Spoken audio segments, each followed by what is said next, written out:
Employees of a local business are now accused of putting potentially hundreds of guns in the hands of criminals. The huge bust by law enforcement could make a dent in the crime and violence plaguing our area. The shop accused of selling the guns to criminals is in Overland near Page and Ashby Road. Only News 4 investigator Lauren Traeger has the story of how the illegal activity was discovered and then attacked. Federal agents interviewed people who said it was well known on the streets this was the place to buy guns illegally. In fact, law enforcement tracked nearly 170 guns used in crimes in just 8 months last year.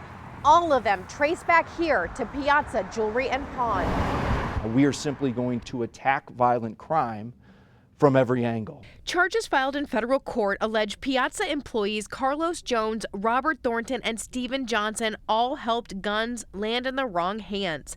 Federal prosecutors say crimes committed with guns purchased at Piazza link back to murders, shootings, and robberies. This office is not just focused on trigger pullers.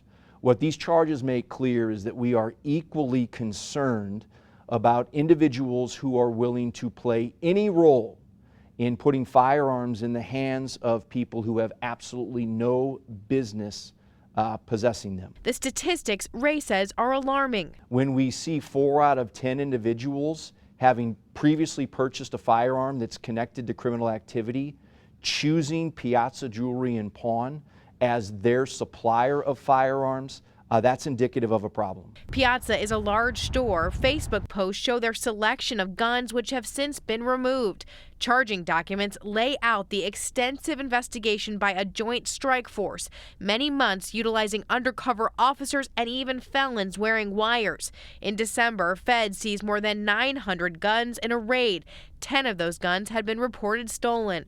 Charges say Jones, Thornton, and Johnson either sold directly to felons or allowed what's known as a straw purchase. It's also referred to as lying and buying. Someone, many times a girlfriend or friend of a felon, walking in and buying a gun clearly intended for someone else. We know they were selling guns, knowingly selling firearms to individuals who they shouldn't have. We want to talk to you about the federal investigation that was going on here. We went inside Piazza. The store manager would say only that the owner from Texas would give us a call. They have to fill out applications. A background check is done. Jeff Thayer, resident agent in charge of the ATF, couldn't speak directly to this case, but says generally gun dealers know their responsibilities with their firearms license. They know the rules and regulations in order to get an FFL. They know what needs to be done in order to have a firearm transferred. If you purchased a firearm from Piazza Jewelry and Pawn, we highly recommend that you contact that joint strike force